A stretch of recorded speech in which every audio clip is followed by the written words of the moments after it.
보이지 않는 신호, 세상을 만들다.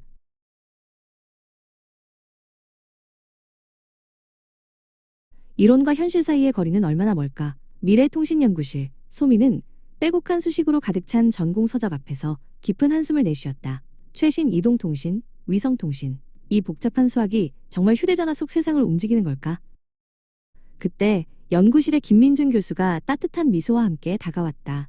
소미 학생, 그 수식들이 길을 잃은 암호처럼 보이나요? 걱정 말아요. 암호를 풀어 세상을 움직이는 열쇠로 함께 만들어 봅시다. 김 교수는 칠판에 간단한 그림을 그리기 시작했다.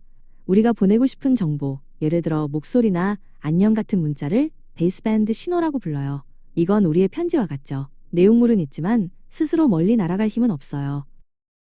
그래서 이 편지를 멀리 보내기 위한 비행기가 필요합니다. 그게 바로 RF, Radio Frequency 신호, 즉 반송파예요. 아주 높은 주파수를 가져서 에너지를 싣고 멀리까지 날아갈 수 있죠. 소미가 고개를 갸웃했다. 그럼 편지를 바로 비행기에 태우면 되는 거 아닌가요? 베이스밴드 신호를 바로 RF 신호에 실으면 되잖아요. 좋은 질문이에요. 하지만 땅에 있는 사람이 하늘 높이 나는 비행기에 바로 뛰어오르긴 어렵겠죠. 김 교수가 웃으며 말했다. 베이스밴드의 낮은 주파수를 아주 높은 RF로 한 번에 바꾸는 건 기술적으로 매우 어렵고 신호에 잡음이 섞이기도 쉬워요. 그래서 중간 다리가 필요합니다. 바로 IF, Intermediate Frequency죠. 땅 베이스밴드에서 중간층 건물 IF로 올라간 다음 그곳에서 비행기 RF로 갈아타는 거예요. 훨씬 안정적이고 효율적이죠.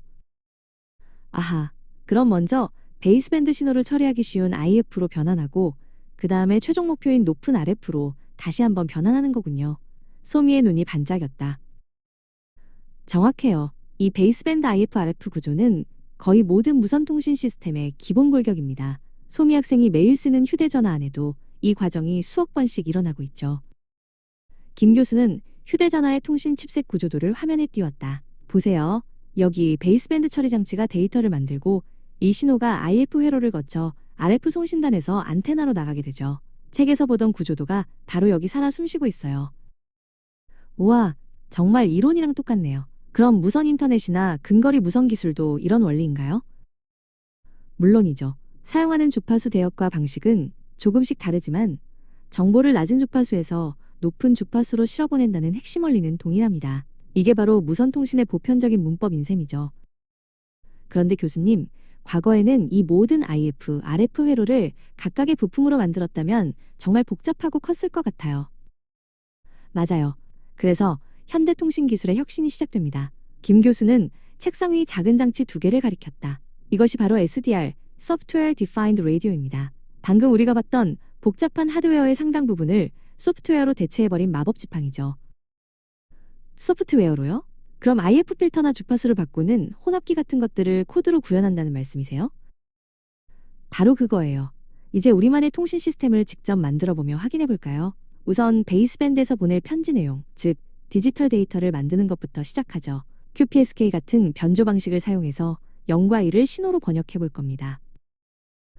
교수님, Direct Conversion Receiver 방식은 IF 단계를 생략하고 RF 신호를 바로 베이스밴드로 변환하는 기술이죠?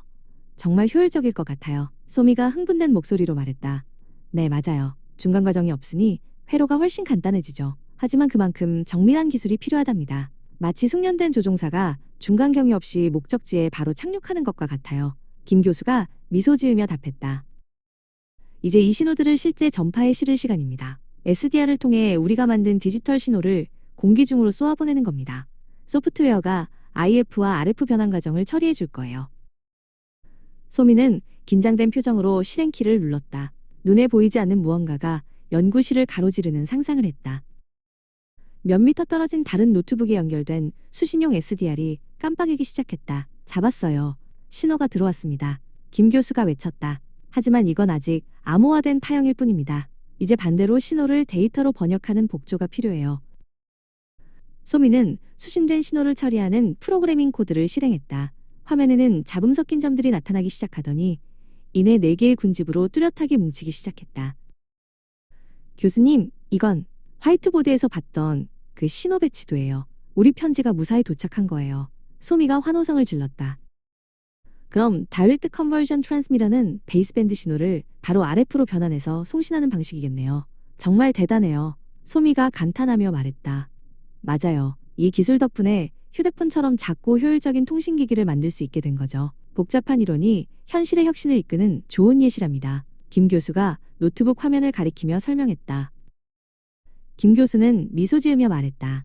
보이지 않는 신호의 세계에 온 걸 환영해요, 소미 학생. 이제 학생은 단순한 이론가가 아니라 세상을 연결하는 신호를 직접 만들고 해석할 수 있는 설계자가 된 겁니다.